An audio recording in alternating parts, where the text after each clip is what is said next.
नमस्कार, मैं राकेश परमार और आप देख रहे हैं महत्वपूर्ण मुद्दा। मित्रों, महत्वपूर्ण मुद्दे में आप सबको पता है कि लोकसभा चुनाव आज कल में घोषणा हो जाएगा कब होने वाला है।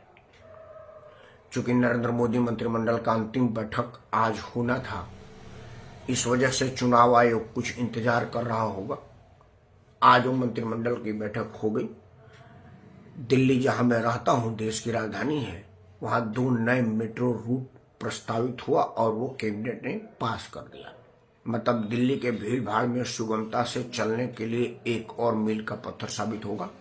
जो लोग दिल्ली में रहते हैं उनको पता है कि दिल्ली मेट्रो लाइफलाइन है और समय से पहुंचने की जो अब तक जवाबदेही जिम्मेदारी मेट्रो ने उठाया है, मैं नहीं समझता कि यातायात का कोई और साधन इतना सुगम, शानदार और समयबद्ध तरीके से हो रहा हो। भारत के मंत्रिमंडल प्रमुख नरेंद्र मोदी और उन तमाम सहयोगों को जिन्होंने यह सद्बुद्धि दिया है, वो बधाई के पात्र हैं।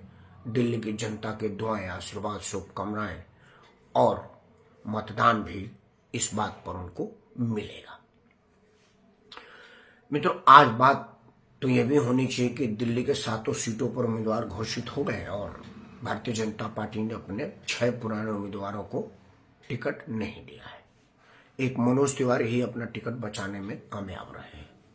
बाकी सब नए लोग हैं। वो सब पार्टी के संगठित कार्यकर्ता हैं और संगठन में बहुत बढ़िया काम किए हैं, लेकिन फिर भी कोई बहुत बड़ा नाम और बहुत बड़ा चेहरा नहीं है।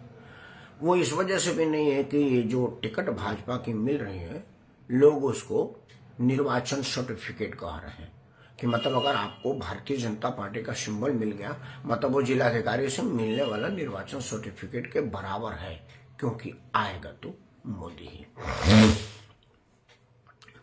खैर, मोदी आए, जोगी आए, असल बात जो आज का मुद्दा है कि जो विज्ञापन सरकारों की चलती है, क्या उसका कोई मतलब है और उस पर विचार होना चाहिए कि नहीं? क्योंकि विज्ञापन का जो पैसा लगता है, ना तो वो पार्टी अपने फंड से रिलीज करती है, ना ही सरकार। यह सब जनता के पैसे से होता है। विज्ञापन आज के जमाने में नहीं, बहुत पहले से विज्ञापन का युग है, क्योंकि जो दिखेगा नहीं वो बिकेगा नहीं। इसलिए अगर आपको बेचना है तो देखना पड़ेगा और दिखाना पड़ेगा, और उसका सबसे आसान माध्यम है विज्ञापन। हालांकि राजनीति में जो जमीनी कार्यकर्ता होते हैं, उनकी जिम्मेवारी होती है कि संगठन के माध्यम से सरकार के कामों को जन जन तक पहुंचाएं, माउथ मीडिया के माध्यम से। लेकिन चूंकि आज के तारीख में कार्यकर्ताओं की कोई बहुत ज्यादा वैल्यू किसी भी पार्टी में नहीं है। उसका वजह है कि अब मीडिया के माध्यम से मीडिया को मैनेज करके और मीडिया को खरीद करके, प्रभावित करके, दबाव में ले आकर के, लालच दे करके, या जिस भी तरह से हो, सरकारें अपना काम कर रही हैं। उससे भी बड़ा जो महापाप हो रहा है कार्यकर्ताओं पर, वो है पार्टी हेड ऑफिस में मीडिया सेल के पेड वर्करों का। सभी पार्टियां करीब करीब अपने कार्यालय में ऐसे वर्करों की नियुक्ति की है जो पेशे से सॉफ्टवेयर इंजीनियर है और बहुत ऊंचे स्टडीज है। उन्हें अलग अलग जिलों की, अलग अलग क्षेत्रों की जिम्मेदारी दी गई है। वो अपने क्षेत्र और जिम्मेदारी का आकलन सोशल मीडिया के माध्यम से करते हैं और उस हिसाब का ट्वीट अपने में करते रहते हैं। मतलब आपको जान करके आश्चर्य होगा कि अगर आपको लग रहा है कि मोदी को गाली देने वाला मोदी विरोधी हो, तो कई बार आप गलतफहमी के शिकार हैं। एक ही आदमी मोदी जी को गाली भी दे रहा है और उसी गाली का जवाब देने वाला भी एक ही आदमी है। या कई बार दंगा भड़काने वाले मामलों में जांच एजेंसियों ने पकड़ा है। जैसे कोई अमरतुल्ला खान नाम का आदमी यादव जी बन करके राजपूत की बेटी को गाली दे रहा है, या पंडित की बेटी को गाली दे रहा है। फिर पंडित की तरफ से वही आदमी एक ही आईडी से दो अलग अलग अकाउंट खोल रखा है। यह सब होता है। तो यह राजनीतिक दल वाले भी करते हैं, वो सब भी लोग अपने प्रचार में करते हैं। तो कार्यकर्ताओं का स्कोप कम हो गया है। तो क्या बचा है? विज्ञापन। विज्ञापन की बात मैं थोड़ा बहुत बर्दाश्त कर लूं। जैसे मान लीजिए अब केंद्र का चुनाव होने वाला है, तो केंद्र का विज्ञापन अगर मान लो महीने 1.5 महीने से आ रहा है तो बर्दाश्त तो ये भी नहीं है, लेकिन इस पर विचार किया जा सकता है कि चलो भाई, मोदी जी ने जो काम किया वो काम का विज्ञापन कर रहे हैं, और मोदी विरोधी जो काम करना चाह रहे हैं उसका विज्ञापन करेंगे, और जनता उसके बीच की फर्क देखेगी कि भाई एक तो कर चुके हैं और एक करने की प्रलोभन दे रहे हैं, दोनों में से कौन ठीक है। लेकिन एक बात जो मेरे समझ में नहीं आ रही, मैं आपके सामने रख रहा हूं। जैसे सबसे पहले टीवी पर विज्ञापन पंजाब सरकार की आनी शुरू हुई। पंजाब सरकार का पोस्टरिंग, पंजाब सरकार का वो जो लोकल स्क्रीन होता है। अब मैं बलिया में गया, बलिया में पंजाब सरकार के विज्ञापन से मुझे क्या मतलब? पंजाब की सरकार बलिया में तो है नहीं, ना ही बलिया के किसी आदमी को पंजाब सरकार से कोई मतलब है।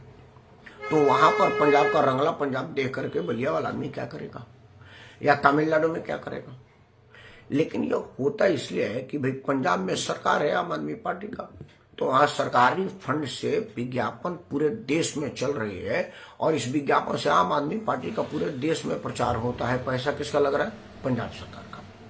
मतलब उस पैसे से पंजाब में विद्यालय खोले जा सकते थे, अस्पताल खोले जा सकते थे, नशा मुक्ति अभियान का कार्यक्रम चल सकता था, जो कि बहुत जरूरी है, क्योंकि पंजाब जो है वो उड़ता पंजाब पर तो पिक्चर ही बन गई है। लेकिन इस बात की मांग ना तो भाजपा कर रहा है, ना कांग्रेस कर रहा है, ना सपा कर रहा है, ना बसपा कर रहा है, ना आप कर रहा है, क्योंकि वो सब लोगों को यह सूट करता है कि विज्ञापन का खेल चलता रहे, कोई कम कोई ज्यादा। लेकिन हमारा तो काम है कि हम उन्हीं विषयों का विश्लेषण करते हैं जिनका विश्लेषण या तो होता नहीं या होने नहीं दिया जाता है। तो यह एक ऐसा विषय है जो नहीं हो पा रहा है, तो मैं कर रहा हूं। मेरा मांग है सरकार से कि आप एक कानून बनाए कि विज्ञापन कितना दिखाया जाए, कब दिखाया जाए, और किसका कहां दिखाया जाए।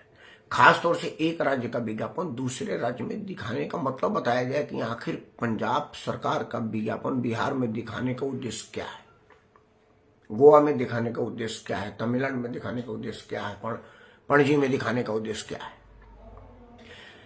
यह बात आप लोगों को पता होगा, अरविंद केजरीवाल को जिस मामले में बार बार चिट्ठियां ईडी दे रही है और वो भाग रहा है, उसे मालूम है कि अगर एक बार ईडी के अंदर जाएंगे तो बाहर नहीं निकल पाएंगे, मनीष की तरह से, सत्येंद्र जैन की तरह से। वो मामला क्या आपको पता है? यही मामला था कि शराब घोटाले में पैसा अवैध उगाही की गई और उसको गोवा चुनाव के प्रचार में लगाया गया।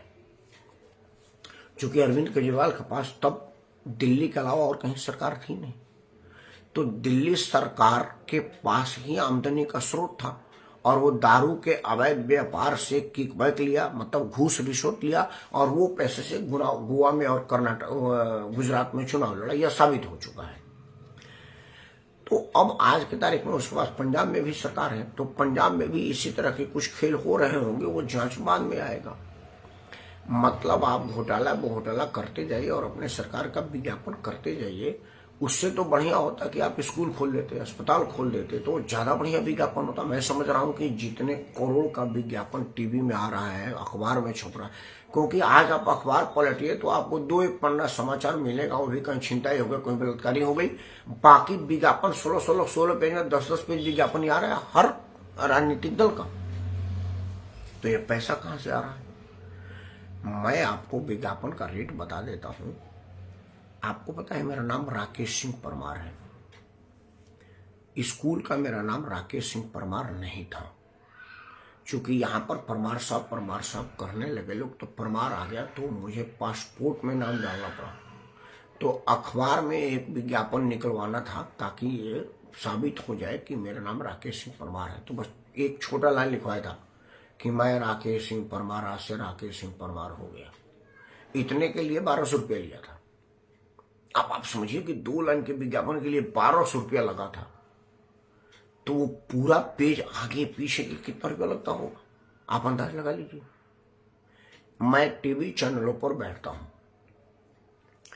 टीवी चैनल पर छोटे छोटे लोगों को बोलने के लिए हजारों रुपया देते हैं। उसके बाद एक आदमी टीवी पर दिखता है, उसको एक आदमी को दिखाने के लिए 100 आदमी पीछे रहता है, उन सबों का तनख्वाह। इतनी महंगी मशीनरी, ट्रांसपोर्ट और सब कई तरह के खर्चे हैं।